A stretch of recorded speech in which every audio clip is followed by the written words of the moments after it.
G'day, it's Adam here again with another quick instant movie review for you. So tonight I saw the latest film from Australian director Rolf de Heer called The Survival of Kindness. This film was shot over 2020, 2021 and 2022. It was only shot in about 8 weeks, I think, in total, but it took a while to get to where it is right now.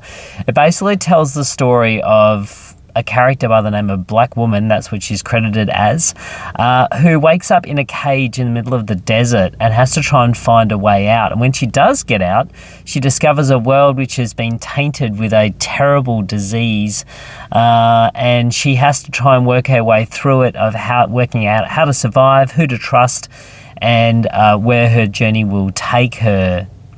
So this film, as I mentioned, is from Australian director Rolf de Heer. Now, you might know him from such films as Charlie's Country, 10 Canoes, and probably the biggest one being Bad Boy Bubby from back in the 90s. Rolf has made some very interesting films over the course of many years, and this film certainly sits amongst some of the best of those. This is a film that has absolutely no dialogue, and it was funny when I was just walking in, the usher was telling me, now just letting you know there's no dialogue in this film, and I was like, oh, that's an interesting thing for someone to tell you on the way into the movie, that there's no dialogue. So whether or not I needed to be quiet when I came in, like The Quiet Place, or if I needed to, walk the other way because I wasn't happy that there was no dialogue, or wondering why there's no, why there's no subtitles. But, what the thing is about this film is that there is dialogue. Dialogue is evident in the performances that are put out there, is evident in the soundtrack that is conveying the emotion and the scene and the feel of what's going on. And there's dialogue in the scenery. It tells a very, very vast story. This film was shot, it was conceived in a very interesting way. Rolf de Heer actually had funding for another film, which was going to be quite a big sweeping epic, and it had funding from French finances as well as Italian finances, and it was going to be quite a huge undertaking. But when COVID hit, the two hardest people that were hit financially in those countries were France and Italy. So therefore, bye-bye funding and bye-bye film. And it really grounded Rolf in his home of Tasmania. And he decided that in order to put a film together, he needed to go and find locations to start off with. So sort of a bit of a reverse engineering, I suppose. And by looking around Mount Wellington, he found a few places that he thought would be beautiful to shoot a film. And then during the night, he had visions of a man trapped in a cage. And that's pretty much where the inspiration came from. So then he started to look all over the place and ended up shooting partly in the Flinders Ranges, partly in Tasmania, in some very, very distinct and desolate and beautiful areas. This film is quite a journey. Obviously, this film does have a lot to go off in regards to COVID being a massive key point of the inspiration behind this, and Rolf's his feeling on how black people were treated, because this all happened the same time as Black Lives Matters and COVID, and that really spawned everything across. And just what he found was the racism that was coming into play in talking about COVID during the time, saying a lot of government officials, particularly in America, saying, don't worry, COVID's only going to affect poor, black, and sometimes homeless individuals, and everyone else will be okay.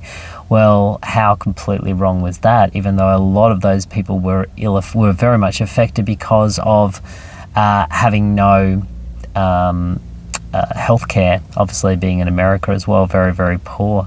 So this is a little bit of a, if you hadn't known that, I don't think it would really play on it, but it certainly is evident that we are talking about race in this particular film, and about how white people are treating people of colour, and the survival of the fittest, really, about exterminating any risks to anyone's self-preservation.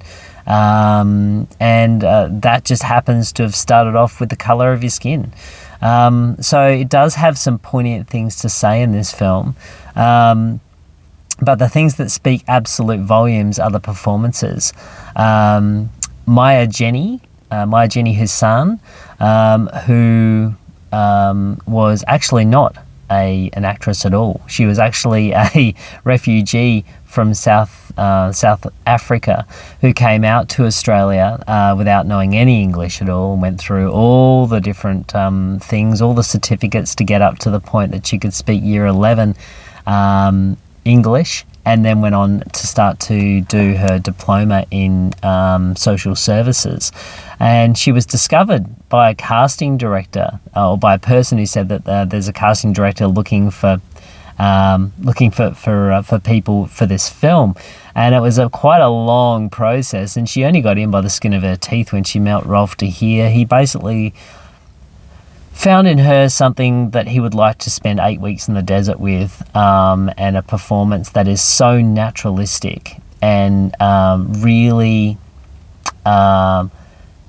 does speak levels that no words could ever say.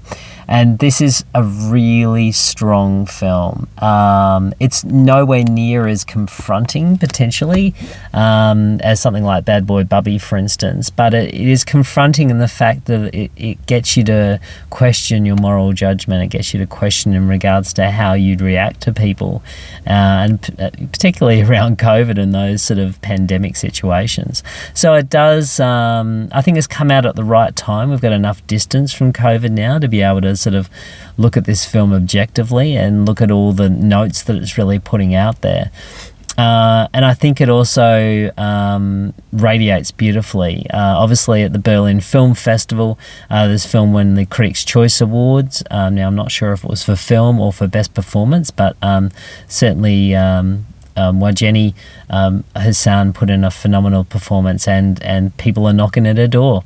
So it's hard to know whether or not she'll go back to social services or not, but she's certainly taking a little bit of time out to do this tour at the moment for this film. So if you do get a chance, do catch The Survival of Kindness.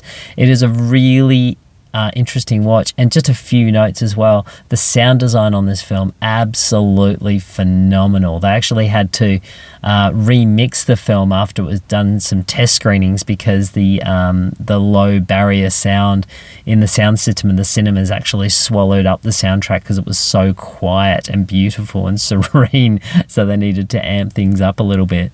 And there is some phenomenal post in this. Really, really beautiful. Great grading, really well shot.